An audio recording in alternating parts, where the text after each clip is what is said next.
Hello and welcome to another week's edition of Improv London in Chicago with Iain MacNaughton and Stephen Davidson.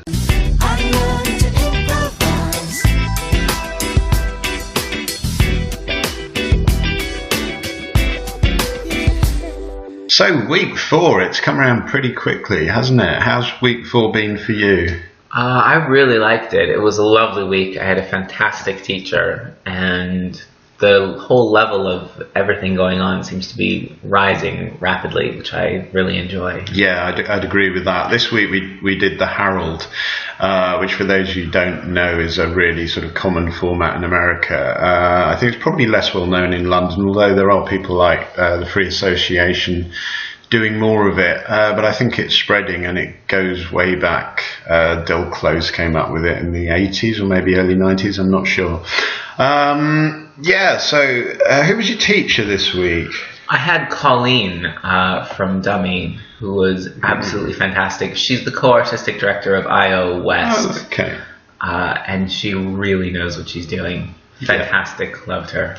Yeah, I had Craig Uhlir, who's perhaps not as well as known a name, but he seems to know his stuff as well and goes back to the start of the Herald and was giving us all sorts of fun insights about the Herald and how it developed. So that was really fun. And he said the game slots did actually used to be short form games like freeze tag, because they thought the audiences were going to get a bit bored just with scenes, which seems really weird now, but apparently that's how it was. And when somebody did something that wasn't a standard game, that was like earth shattering.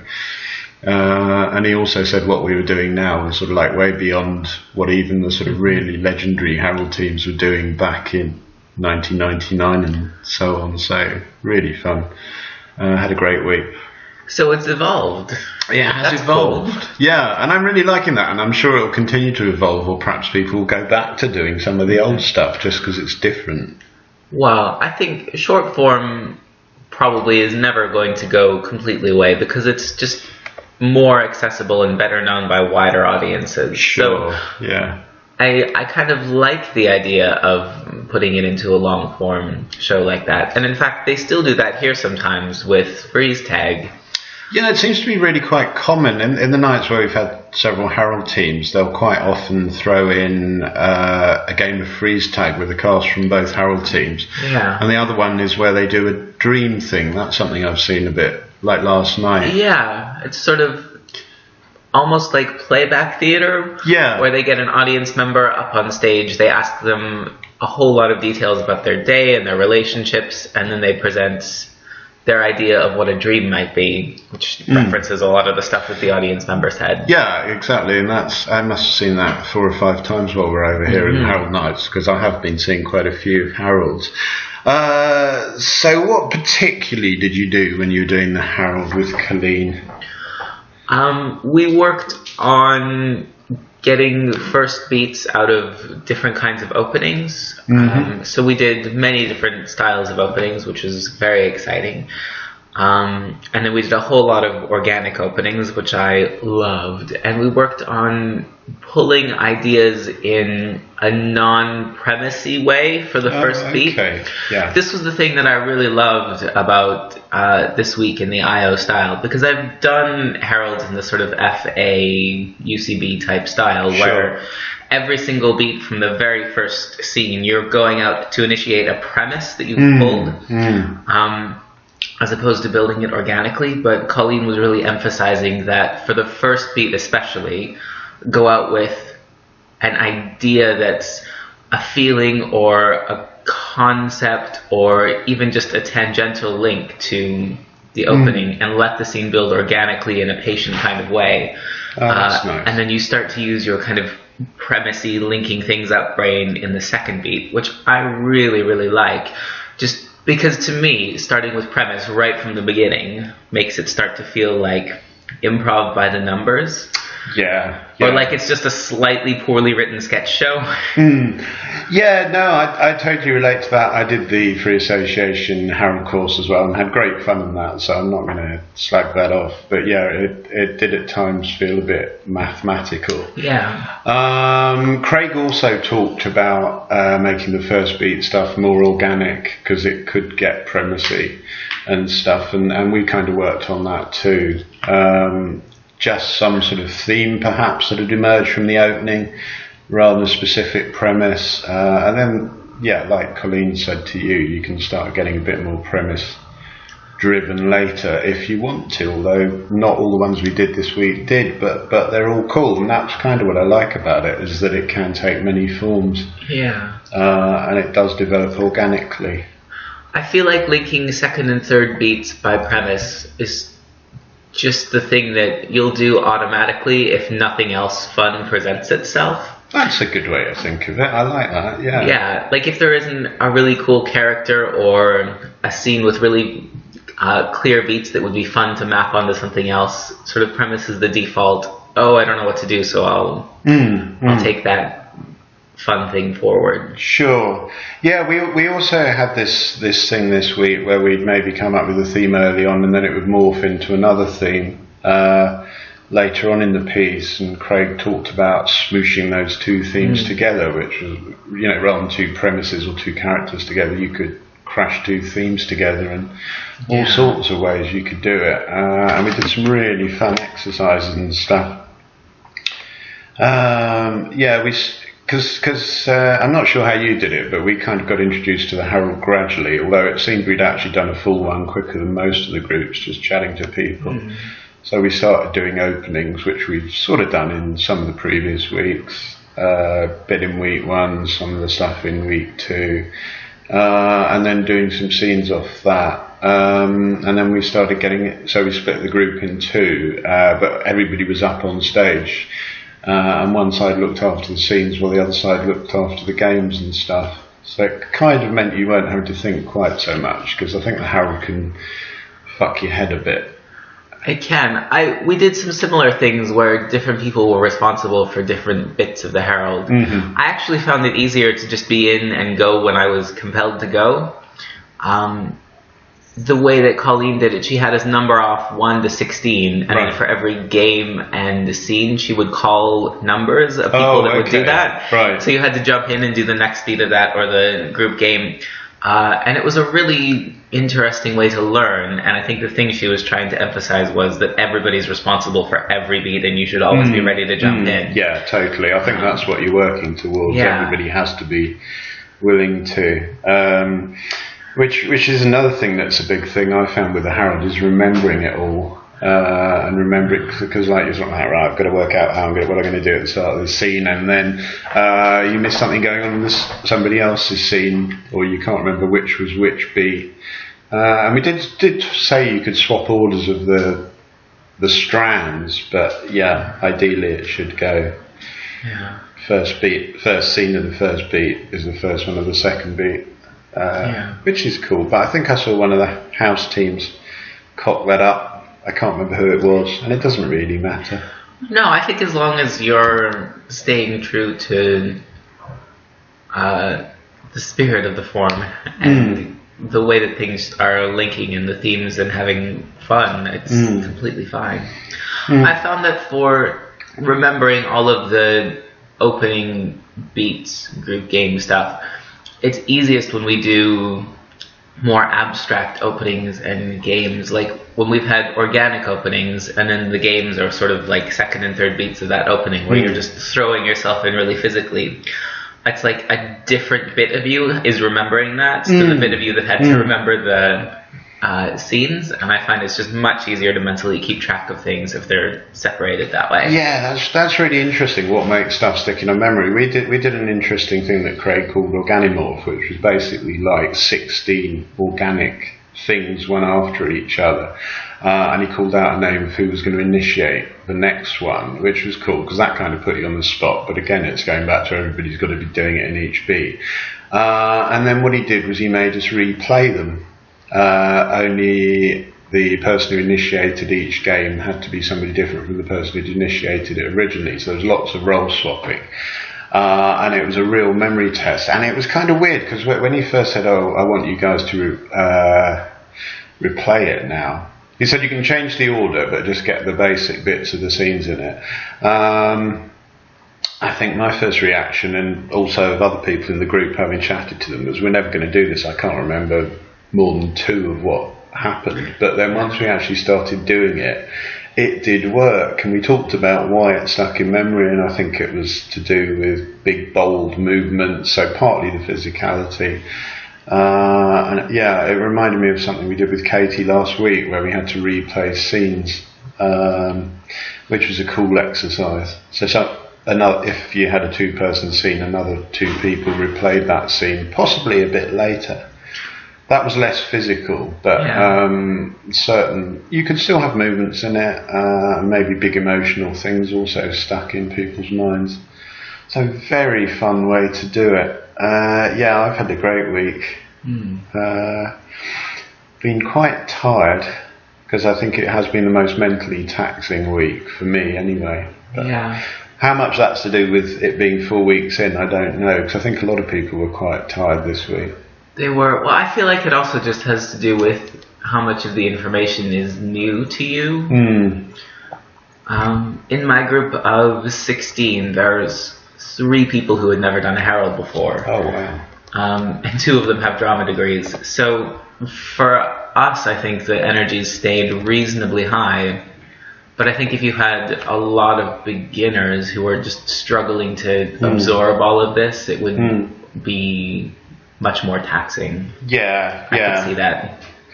I'm not sure how. I think we were probably about 50-50 on who'd done a Herald before and who hadn't. But I mean, yeah, as I said before, mine was more free association style, which is a bit more, well, Boom Chicago, possibly UCB premise led. So it was interesting. Yeah, I think just having the practice of remembering the beats and knowing the structure in an intuitive way goes a long way towards relaxing into it, though. I think, yeah.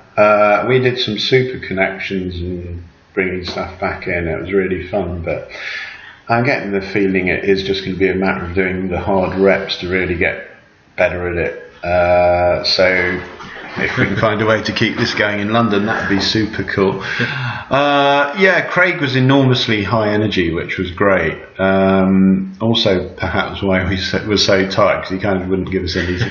He was like, "I know you guys are getting really tired, but you know, put your all into this," which was great. And he was very good at just kind of sort of saying, "Yeah, that was fantastic, that was fantastic, but next one, try working on this," which is kind of the style of teaching I really like. So, and he also talked a lot about different ways to play stuff. Like, there's a bit of a tendency with a lot of people to play quite negative scenes, and he's not really thinking about sort of Disney princess saccharine scenes. It's just well, like for example, we had somebody who was really bad at something, and the follow-up scene was them getting fired, which I guess is pretty realistic if they're bad at their job. But he said there are other ways you can play it, like for some weird reason which you justify later, their flaw actually turns out to be an asset. Which was kind of fun, and he sort of likened it to sort of holding down the scene, like, you know, it's very predictable, you're not going to go anywhere, whereas just sort of make it sort of setting it free to go and explore this crazy world is a fun thing. Yeah, we did the BeerSharkMice workshop, which is just a forum where you tag and tag and tag with Craig, and he was saying exactly that to have the character be fired for their quirk and to have them be promoted for their quirk are actually basically the same move, but one of them leaves a lot more room for growth, and that character to have more fun and potential and enjoyment because they feel like their idea is being supported. And he really stressed that was an IO thing specifically. It reminded me of the 1% choices thing that we were talking about a couple weeks ago, about we need the sort of if-then consequence of whatever has already happened, but it doesn't necessarily have to be the predictable real world consequence. Just like your response doesn't have to be the predictable real world response to something. It can be, what would you really like to say if that happened? And what would you really like to happen to this character who just can't stop dropping things? Do you want him fired, or do you want him to somehow reap rewards from that? That was one of the examples, wasn't it? A very clumsy character who kept dropping things. And he could get fired from his job as a waiter, which I guess you could do something with, or you could just put him in more and more situations where he kept dropping things, like getting him to hold babies or whatever and stuff, and see the fun that expands from that. So that was really interesting. BeerSharkMice is an interesting format. I'd have to do some more of that. Really good practice for actually thinking on your feet and quickly working out a tag to do that's going to either bring back a theme or heighten or whatever. And you basically have somebody on stage all the time.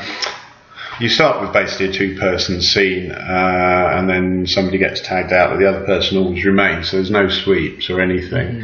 The way we played it, you can do walk-ons. So in a way, it's a bit like a La Ronde, all in the sense that one person always stays, I guess, but also quite different from La Ronde. First, that it doesn't wrap round in a circle, but... And also faster, I think. Much faster from what the La Rondes I've done. Fun format, and it really got our tagging brains in order.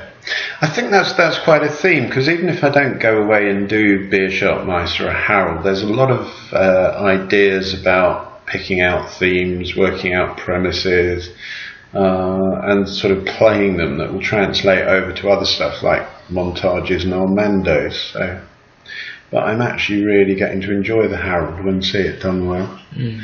The other workshop I went to was one with Rich Sohn. The Annoyance. We both went along to that. We did, I must admit I was not quite sure what to expect. I know the Annoyance has got a bit of a different philosophy on improv. I'd seen posts from the Maydays putting lots of shop pun names, which somehow seem to be linked to Rich Sohn. I never quite got why. How did you find that workshop then? So the workshop basically was explaining the Annoyance approach and giving us first-hand experience of their philosophy, which was really interesting. Like, the two things that we really focused on were bringing lots of energy into the very start of a scene and heightening energy palpably throughout a scene, which are both really interesting and useful skills. It was a completely different approach from IO, and just like Stephen said, we did this fun exercise where we did 5 second, 10 second, 15 second scene, and Rich got us to sort of think about those. And I think with the 5 second scene where we didn't have to maintain it, people were coming in a lot more energetic. I think I'm kind of using it as another tool to put in my improv utility belt. Because I think if every scene started high energy and then tried to get higher, it would be a bit of an exhausting show to watch. It would, and I felt like, although there were lots of great players and interesting, like, big characters that came out of it, there are no scenes from the workshop that kind of stick out in my brain as having been great scenes. So I'm not sure if those exercises for me led to scenes that I loved, which sort of had some kind of emotional grounding before it got crazy. Yeah, that's an interesting thing, isn't it? I can only remember one actual scene, which is one you were involved in, which we'll talk about in a minute, maybe. Maybe it's just something you need to combine the two. There's some interesting thoughts in heightening without doing stuff. Actually, I just remembered another one. I had one where I was anticipating food. That was my thing for the exercise, and somebody else was bringing me sweet corn. And it kind of got to the point where once he'd done that, I felt I couldn't do anything more other than eat it. But Rich suggested ways in which we could delay the moment, which was kind of cool. What else did we do that was fun? Oh, we did the thing where we did sort of 4-line scenes and then we swapped the person we were with, but we had to do the same 2 lines each and combine, and then take it from there. And that was really interesting, because I thought this was going to be a complete mess, but probably 90% of the people found ways to link things up, which was fun. Yeah, it all ended up making sense and being really interesting. I think it's easy to put a lot of pressure on the first few lines of scenes, but actually there's almost always something there no matter what you've said. So. Yeah, that's right. Yeah. The annoyance seems to be a bit more anything goes. We've had a couple of things this week with Craig where he sort of said, the IO approach to that would be such and such, but at the annoyance they probably like it. They seem to be a bit more anything goes, even if it's on stage dry humping and stuff. Which you had a scene about. Yes, I had some first-hand experience of that. I was in a heightening scene, basically, where we were supposed to just escalate and escalate and escalate whatever was going on, but the energy on stage was sort of clearly escalating towards sex. And for me, if I had known the other person in the scene and known that they would be okay with it, I'd have gone potentially further towards that. We got pretty touchy for strangers, I would say. Sure, yeah, I remember that. Yeah, and I personally am completely fine with touching, and I'm a very physical player, but for me to go further than that with somebody before kind of checking that they were cool with that would have been a bit much, especially, I'm twice the size of the other guy. Sure. Yeah. Yeah, and like I said, he's a stranger. So after the scene, Rich did sort of asked both of us if we would have theoretically been okay with it, and we both said yes. And said, well, then you should have gone ahead and had sex. And I just sort of thought, well, I'm okay with it, but I'm not okay with not having checked that they're okay. It's a small distinction, but to me it's an important one. That is important, yeah. And several people who were watching were like, I really didn't want to see that anyway. I think if I'd been on the side then, I'd have quite likely edited it. Yeah, that's clearly where the edit point goes, I would say. Yeah, but at the annoyance, I think they revel in that and shocking the audience. There's probably some really decent stuff you can do in sort of playing that, so it's not quite so. Because that to me would have felt a bit gratuitous. Yeah, I don't think it should be completely off limits to hump someone on stage, but I feel like 90% of the time there's a better choice. Yeah. So we've been quite busy this week. What are your favourite scenes in classes that you were in or you watched or both? Ooh. That's always a tough question. I never want to say stuff that I was in because I think, that's egotistical.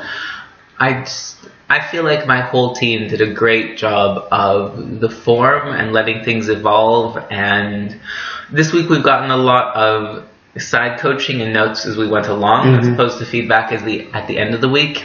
And I feel like actually a lot of my favorite scenes were things where Colleen said something and the approach changed and the scene clicked into place. And I love just seeing that moment where people allow their approach to be changed and find themselves with a really great scene. Yeah, that's super cool. I think we particularly found that with scenes where somebody had to be an asshole as a character, and we sort of naturally shy away from that. Actually, I don't think I shy away from it. You make a good asshole. I'm a little bitch on stage sometimes for my own amusement. But seeing other people also be obliged to do that and then end up with really great scenes was lovely. Or to own something bad about themselves, to just admit, yes, I'm lazy as a character or something like that, and then carry on was really nice. Yeah, that's an interesting choice, isn't it? To kind of rather than go, no, I'm not, yes, you are, no, I'm not, which is a very dull scene, to kind of own it. Own your weird, own your nastiness, own your flaws, and then the scene can kind of build momentum rather than just stagnate with two people butting heads. Playing the asshole, that kind of goes back to the notes I've had the last 2 weeks, and I did get to do that this week. I played this asshole who was a total bigot and didn't like the fact that his son had taken up dancing at school, and we got some really cool scenes out of that, and I felt incredibly awkward being such a bigot and threatening people with gun violence and stuff. But that had some really fun scenes with that. I also had a scene that I absolutely loved with Emily from London. I think the suggestion was tractor, and one of the things that came up during our opening was the sort of slow pace of country life and stuff like that. And she came in and said something like, "Oh, thank goodness I found the pharmacy. I need this prescription filled out in a hurry." And for some reason, my brain just kind of figured that's what this scene's all about, which was cool because I could have missed it. And it might still have been an okay scene. But yeah, I just kind of felt that the thing I had to do was to frustrate her. So it ended up with me coming up with 101 ways to prevent her getting a prescription while still keeping her in the shop. Because that's the interesting thing. You can be an idiot and get in somebody's way, but why aren't they just going to walk out and go somewhere else? You kind of have to build that in. And it reminds me of a thing I did at Osho with Lloydie, where my boss called me into the office and told me, I can't remember the details, it was something about she wanted me to have sex with her husband, and again I had to justify why I wasn't just saying a flat no. So but that was a really fun scene, and Craig said that was like it was scripted, which felt good, so that was fun to watch. Nice. I'm struggling to pick out one particular scene from, that sounds really egotistical, from the group that I'd want to mention for the ones I'd watch, because, well, it's because there were so many that were good. So many great ones, right? And some of it was things where people just kept going with, developed themes or mashed ideas together, and which is really, and it was really fun to watch. We had one where Koechner took over the world. I think that came out of something to do with time, which is probably TikTok, which is the Koechner link. I can't remember. We had one where we were, I think fitness or something came out of the opening. So we had a gym, but it was a gym where people were just obsessed with looks, and in particular, unlike real gyms. And it became about butts or arms to be more British, and that led to some very stuff, including the butt guru, which was fun. When somebody invoked the butt guru, two people walked on to play the butt guru, and they then had to justify why there were two of them, and had this really fun justification as we're like butt cheeks, we come in pairs, which made me laugh like crazy. So that's fun. Anything else on what you've done this week?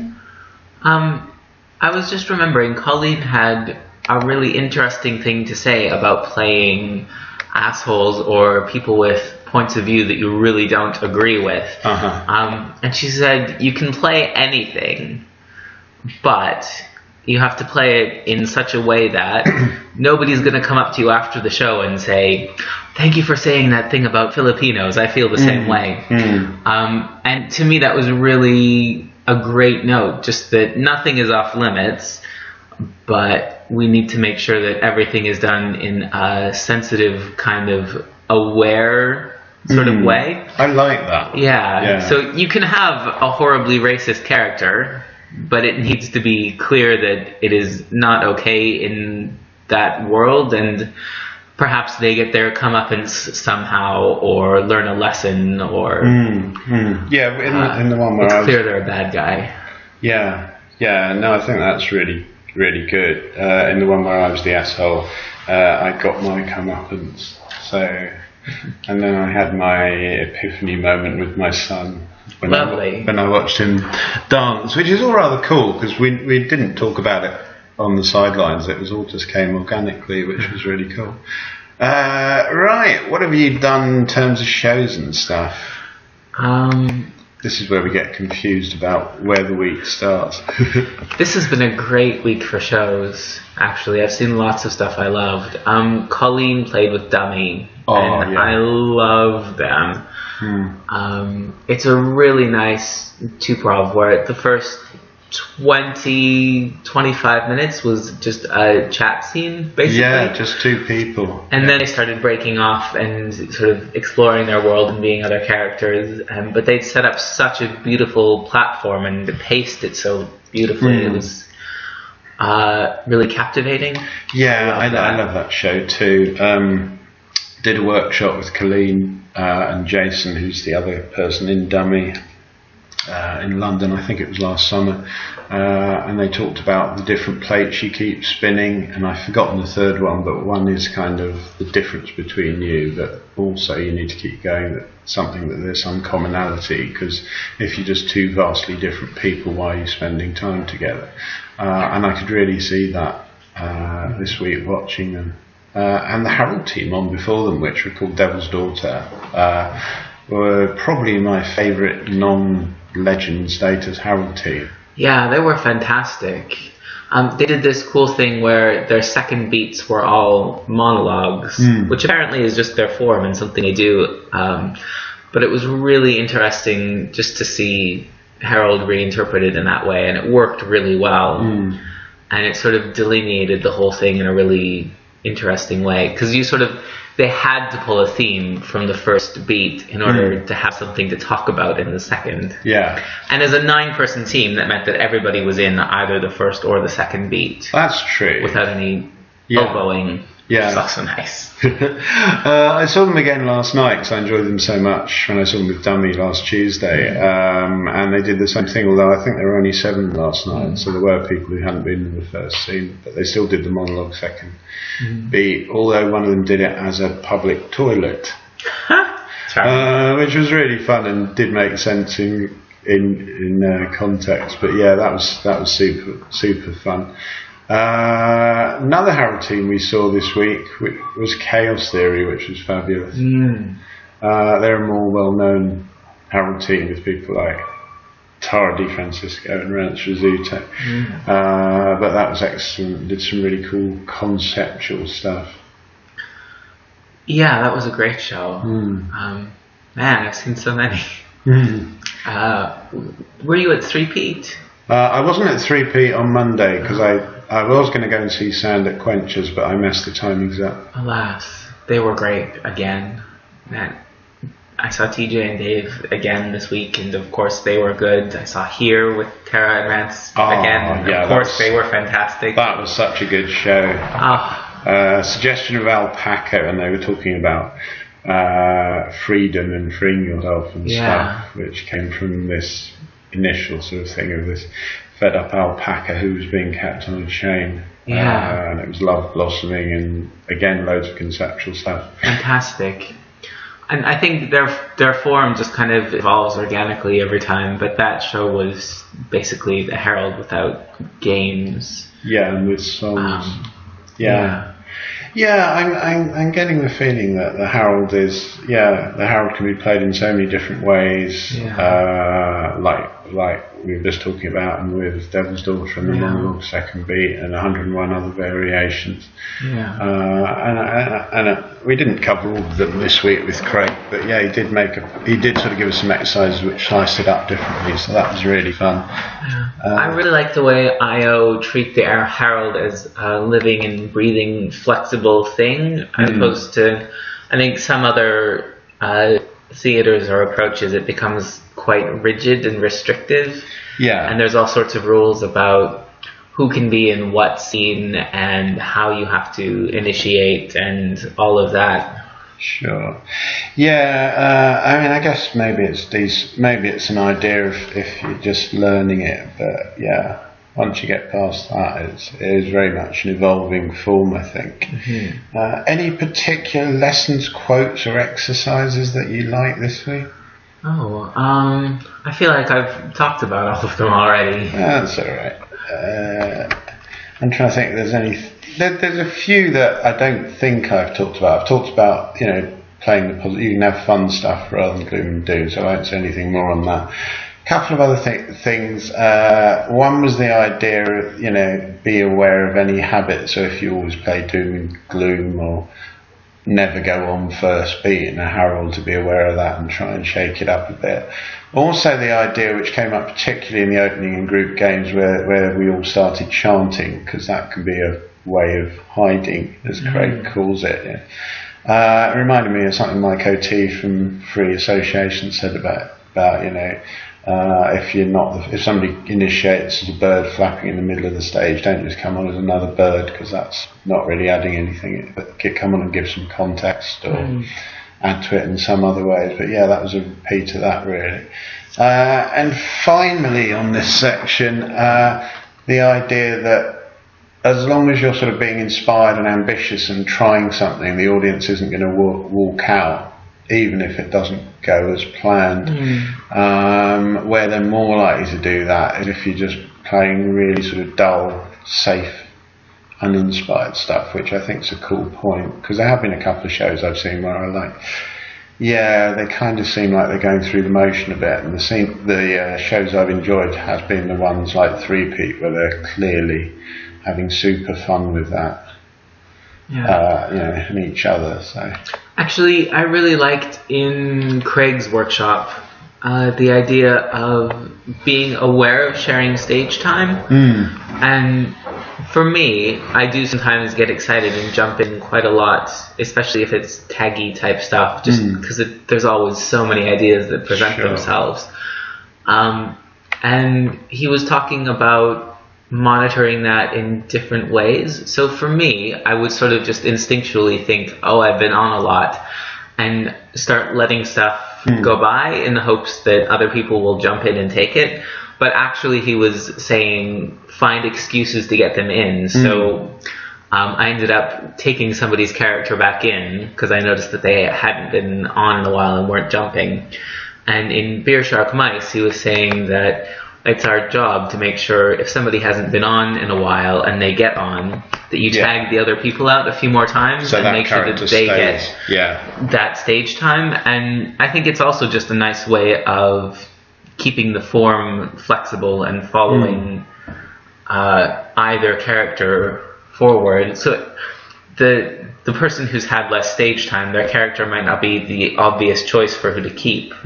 But if we make ourselves keep them, maybe we'll go somewhere different. I think that's great, because my first thought was with the format that people are going to sort of be climbing over each other and steamrolling, but if you build in what you were just talking about, because I think some of us will just naturally get overexcited. I do that. I try to be aware of other people, but I really liked just him saying to the whole class, because I think not everybody's aware of that, just that we need to be really aware of things, and that his solutions weren't not going in yourself, but they were pulling the other person in or making sure you tag the other front-footed people out. Because I think if the advice is just to hang back, then you end up standing around awkwardly letting stuff go by, and the audience can kind of sense that the pacing is off. So I liked that as a solution. That was really cool. To the class.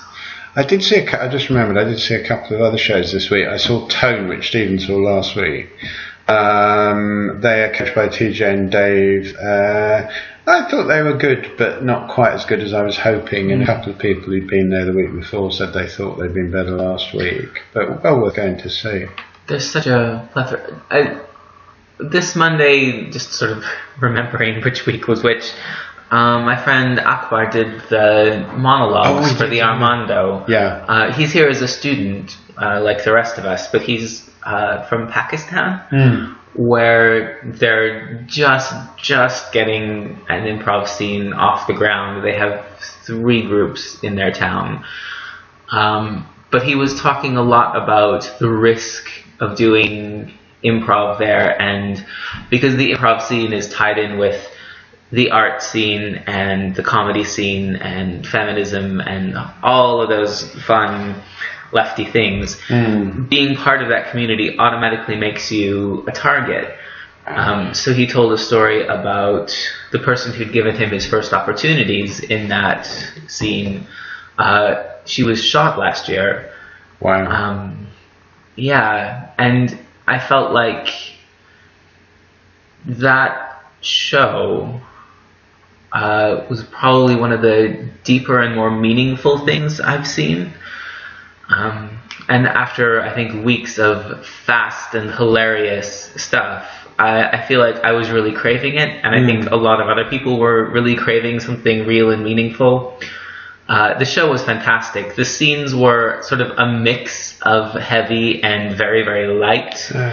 Because I think they didn't want the whole show to be a downer. Yeah, sure. But it got a lengthy standing ovation, and cool. Well deserved, which I think Armando doesn't usually. No, I like the idea of mixing in serious and comic. I really like that idea if you can. Not that it has to happen every show, but yeah, if it does crop up like it sounds like it did there, I think that's super cool. Talking of super, I also saw Superhuman. It was okay, wasn't wild about it. Can't remember what was on opposite that, but I remember thinking maybe I should have gone to that instead. Not that it was that bad, but I think I'd have preferred the other one. Do last night's shows still count as part of this week? Let's say they do. So we both saw a really tiny show that was put together at the last minute called Doing Our Moms. That's right, yeah. There were 3 of us in the audience who weren't involved in putting the show on, which is teeny tiny, because I think it was last minute. There was a paper sign on the door. But it was one person playing her mom as a character, and then 3 other IO people doing prepared pieces about their mothers or families, and that was just another really nice example for me of stuff that was allowed to be deep and meaningful. Yeah. And yeah, I love that that's allowed to happen at IO. Yeah, that really was a gorgeous evening. It was just happenstance that we chanced on it, really.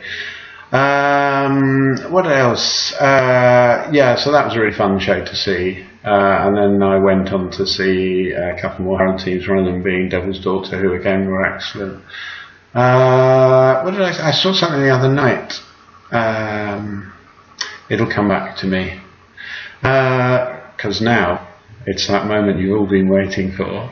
It's Tupperware Corner. Oh, I have a Tupperware thing. Oh, I'm glad. I purposefully saved it, thinking, I have something to say for Tupperware Corner. Okay, so it's not actually a personal experience with Tupperware, but at the musical Armando this week, one of the stories was about this guy's I think godfather, who was the Tupperware king of some town in Florida. Okay. And the chorus to the song that they did about it was just fart noises, because back in the day when they were marketing Tupperware, they would do the little fart noise when you close the lid. And say that only Tupperware would do that. So they were miming closing the lid, and the whole chorus was just fart noises, and it was very charming. Cool. Yeah, that reminds me of something I did at the Miller on the Music Box Jam thing. We had some monsters that pulled people into the toilets, and our chorus involved a significant amount of fart noises. Or was it fart backing vocals? I can't remember. That was a super fun time. And I remember the other show I went to see, which was all caps, which is basically, instead of a monologue, they get somebody to talk about. You email or text in your rants and raves. They pick somebody to come up on stage, and then they use that as the monologue and do scenes off that, and that was super fun. Had Craig, I didn't know this before I went, but I just heard it was a good show, so I wanted to go. It had Craig, who's our teacher, who just lives what he says. He played these crazy, joyous characters that were super fun to watch. Had Alison and Shantira from 3Peat, both of who are fantastic. And it also had some guy called TJ Jagodowski. That guy from TJ and Dave. I love when you wander in something in IO and fabulous people just happen to be there. Yeah, I was like, this is going to be interesting, because I got the impression it was going to be very premise-based. Which it was. But yeah. Is that a tag show? Is that basically BeerSharkMice? Is that? I don't know, actually. There were a lot of tags, yeah. So it could be. But yeah, TJ can play the big, bold and dumb stuff as well. So Nice. he only ended up playing somebody's head kept in a jar that rolled down the sewer. So that's probably a pretty fair indication. Oh yeah, I've remembered why I wish I'd gone to the other thing than Superhuman in particular. It was the living room, and I was going to go next week. But apparently this week's was the last time it was on. So and Superhuman are on next week, so I could have done it that way around. Damn, that's not about Tupperware, and I've still got Tupperware information. Not been using my Tupperware much this week because I've been to places like Mariano's and stuff. And also a letter flooded in to say that Tupperware doesn't have to have corners. You can have round Tupperware. So there you go. That's true. Isn't Tupperware a brand name? It is, and other brands would be available. And I don't think mine is actually Tupperware, as invented by Earl Tupper in 1942. I believe it. Although it didn't go public until 1948. Wow. So there you go. Earl Tupper. Splendid. Yes. I mean, we use Tupperware anyway to say it's kind of that like kind Hoover, of thing. isn't it? Yeah. Hoover. Or heroin. Or It was heroin. originally a brand name. Really? I think so. Okay. I could just be making that up. Heroin, the brand name. Cool. I'm sure that was a thing. Yeah. Okay. I didn't know that one, but yeah. It might be wrong, and I'm just spouting off about drugs for no reason. That's cool. I'm sure I've heard that, though. Cool. Sweet. Any other highlights from this week? Not necessarily improv? It's been a very improv week. Has been a very improv week. There's loads of stuff I've said I wanted to do, and I'm just finding more and more improv-y things to do. My Ventra card has broken. That's a Chicago equivalent of a Oyster card, and their sort of service office is shut at weekends, which is a pain in the backside. So I think I'm just going to buy another one. But they are very good apart from that. Other highlights? Yeah, I really enjoyed the thing Stephen was talking about doing on Mums, and it did have it had Shantira from 3P again, who's just one of my favourite improvisers here, and she's just got noticed that she's going on to main stage, which is fantastic, and she got very, very tearful with that, but it was super to watch. She and one other person from 3P both got Second City main stage places yesterday. I'm not sure who the name of the other, because it was one of the guys, wasn't it? Yes. I'm not sure whose name it was. I forget the name, but I know the face. I know the face too, yeah. He's good, though. He was, yeah. I think they're all good. They're all good, but yeah. No, so super pleased for her. And him. Yeah. I've thought of a non-improv highlight. Are you ready? Go for it, yes. So right by Armitage, the L stop, there's a really amazing used bookstore just about a block down. It's 3 floors and just packed floor to ceiling with just shelf after shelf of every book on every subject. There was I think 3 big bookshelves full of plays that you could go in and read, a whole wall full of poetry, and like everything was in there. And as a bonus, down the street from that is a really, really good donut shop called Stan's Donuts. And they were just absolutely fantastic, huge, wildly overindulgent American-style donuts. Yeah, and warmly recommend an afternoon in that area. Yeah, we did overindulge. The empty boxes sitting on the table in front of us, but Stephen was kind enough to share. So that was a highlight for me. So many good things. So any thoughts before the final week? I'm just excited to keep playing. Yeah. I think I am too. I'm loving it out here. It's become a real way of life, and to go back to London and not have some more of this really fun stuff to do would be a shame. Going to have to get through the next few weeks. I think lots of the improv shows are closed down because of Edinburgh. But hey, after that, maybe we'll just keep everybody who's in Chicago going in the Harold team or something. Man, I hope so. Yeah, definitely hope so. There's enough of us if people want to do it. It's strange. In a way, I'm sort of looking forward to getting home. I'm looking forward to seeing London again. But for me, I know a lot of other people 4 weeks in are getting a little bit tired, but I would so happily just do improv all day indefinitely. Yeah, me love too. it. Although I am getting tired, which is why I'm taking it easy today and only going to see 2 shows. But no workshop. Although I could do the musical improv workshop, which is on at Second City and is free. If you ever come to Chicago, there's loads of stuff on at the other places like Second City, Annoyance, MCL, which is Musical Comedy Limited, I think. It's also a good place to go. And there is that show, the Spectacle Spectacular. That sounds interesting. They've trained up dancers to do improv, so you're going to get some professional dance in there with the scene work. So that was cancelled the week I tried to see it, but it sounds fantastic. It's an entire professional dance troupe that they've taught to improvise, I think only marginally, but are apparently going out and throwing themselves into it with gusto, and I would love to see it at some point. Yeah, it sounds really cool. I really like the thought of that. Yeah. Okay, well, that's probably not time up because we don't have a time limit as far as I know, but we have gone a bit longer than usual, but I think it was all good stuff. Oh, it was an exciting week. It was a very exciting week. All right, we'll bid you farewell then. We'll get in at least one other podcast before we go, I should think, and then we'll be back in London, so watch out, London. Bye. Bye. I made this. That's improv!